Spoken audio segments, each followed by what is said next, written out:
There were moments when men's cruelty could not be explained. It had to be seen.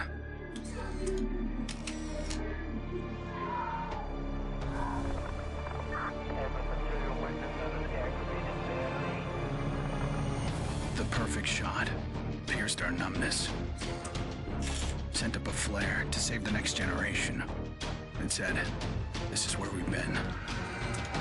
Don't follow." Then there was no one left to heed the warning. The only one left to save was yourself. My earliest memory is war. It was a conflict so complex that it could never be resolved.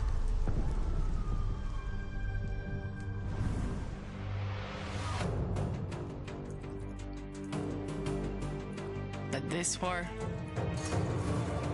isn't complicated.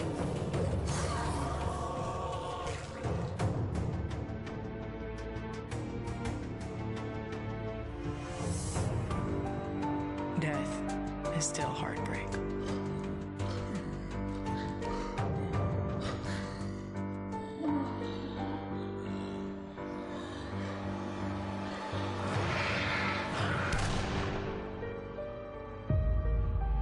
But a kill is a kill.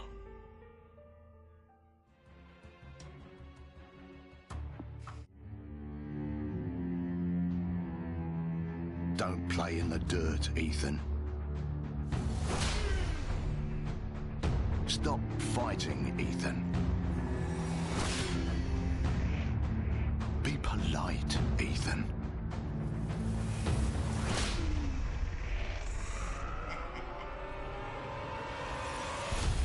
We can suppress the animal instincts all we want, bury them under layers of polish. But they exist for a reason. When we lived in a genteel fairy tale world, somebody did the dirty work out of sight. But when the fairy tale turned nightmare,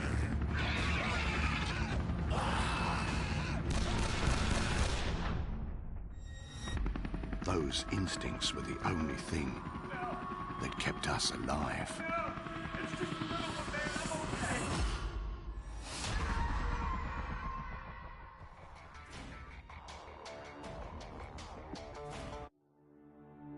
Where there is life, there is light. The glow of hope. At times, it burns brightly, but dwindles and fades.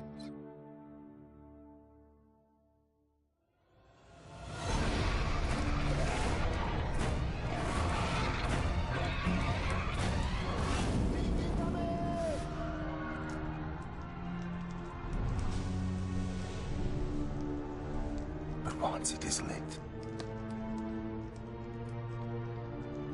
we must never let it die.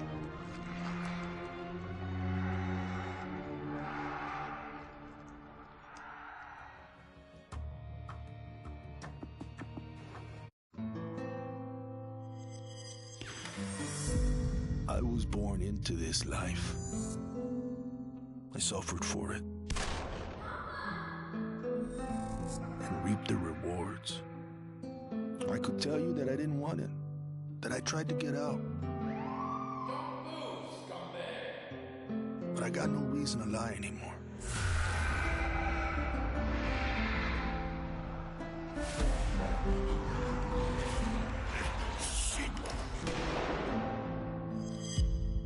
That life is the only reason I'm still here.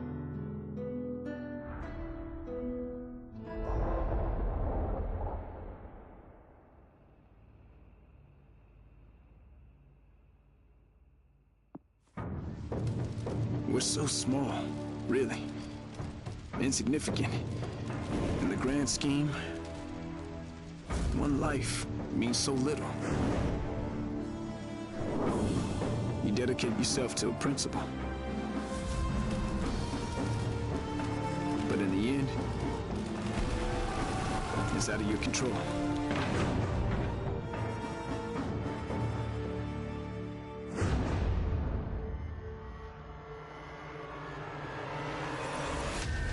In this world, principles get you killed. You lend a hand, it gets torn off. You hesitate, you die. So you want to save someone?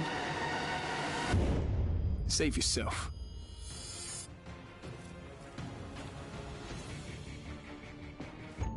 To all my classmates who alienated me because I was different. To anyone who never gave me a chance. To the people who ignored me while I hid behind zeros and ones. Thank you.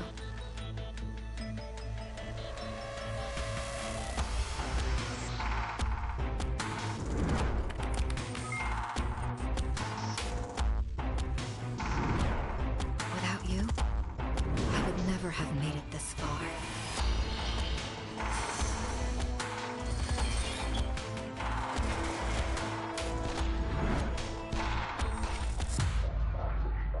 I would have been weak and dependent. I would have ended up just like you.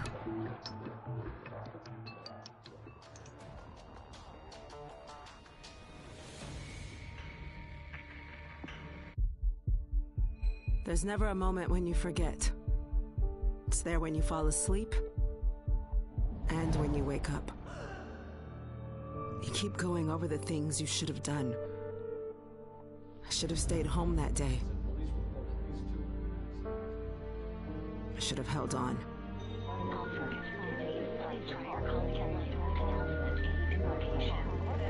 The agony is always there. But I've learned to live with it. Because the only thing stronger than regret is hope.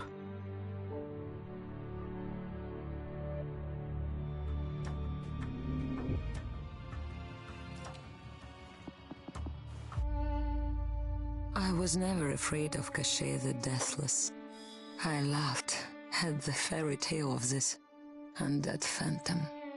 A woman of science would never fear such silliness. But what do we know?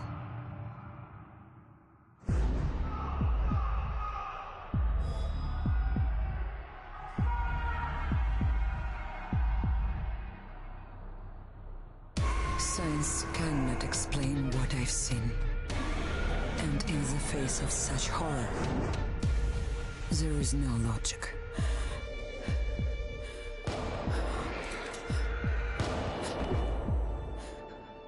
Only faith.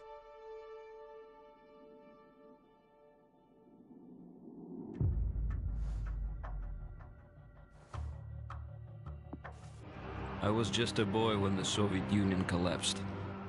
The nation was divided in two. Those with power,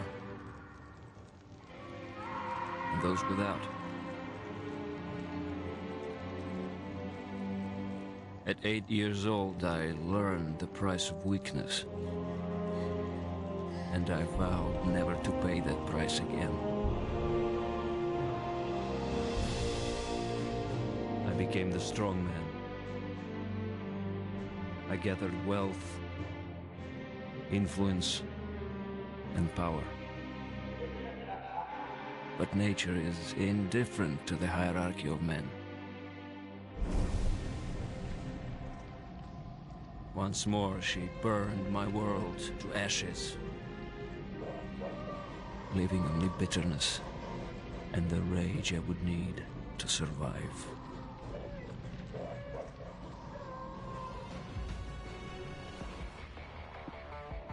People don't believe something can happen until it does. They live in cheerful ignorance of the coming storm. I could see nothing else. When it finally arrived, I felt relief.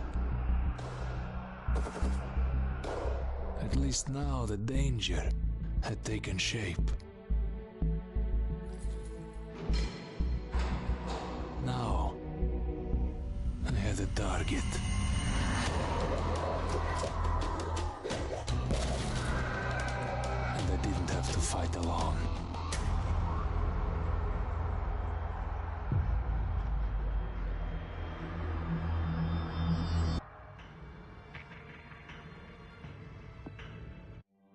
I will not be welcome in the kingdom of heaven. That fate was never in the cards for a man like me.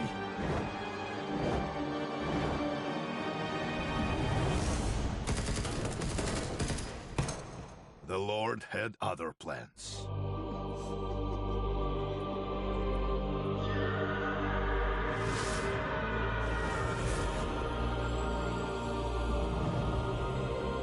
I have made my peace with God.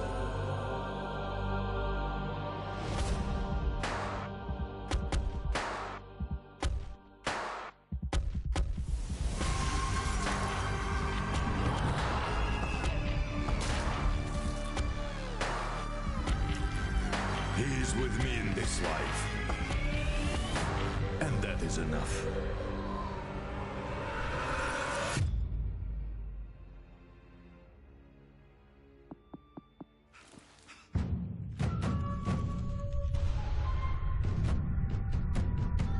I was 11 years old the first time I felt the ground shake.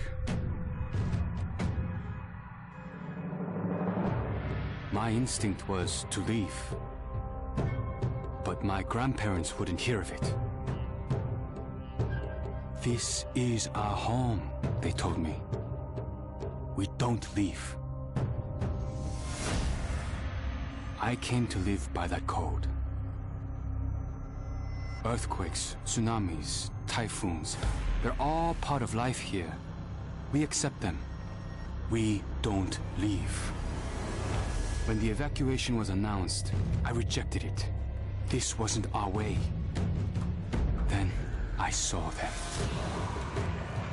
And I understood. This wasn't another disaster.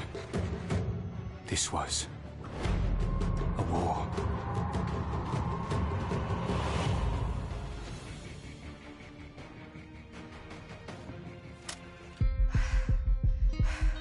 Nobody expected a 9-year-old girl from Tokyo to be fascinated by guns.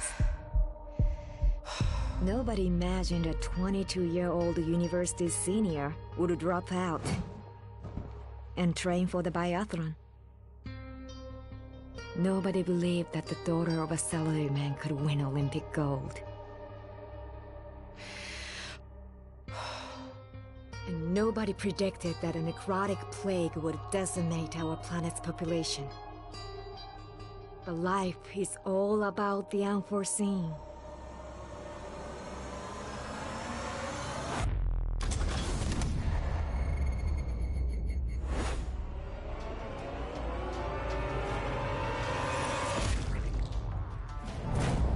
And nobody saw me coming either.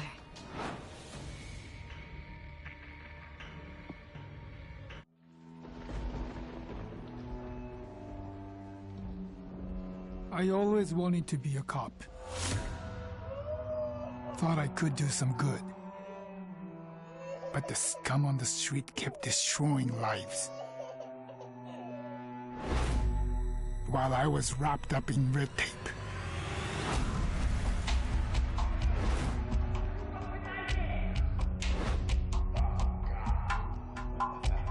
Shackled by senseless laws. The virus stripped all that away, left us to fend for ourselves. And finally, the chains were off.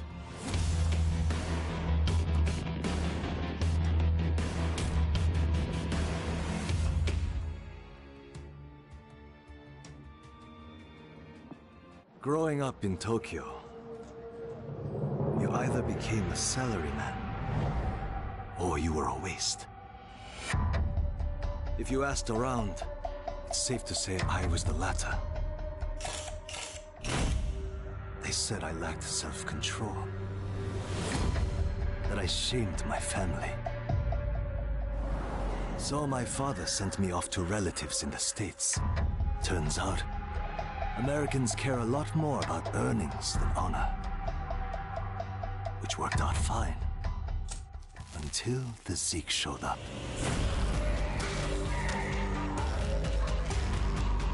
The Japanese decided to evacuate.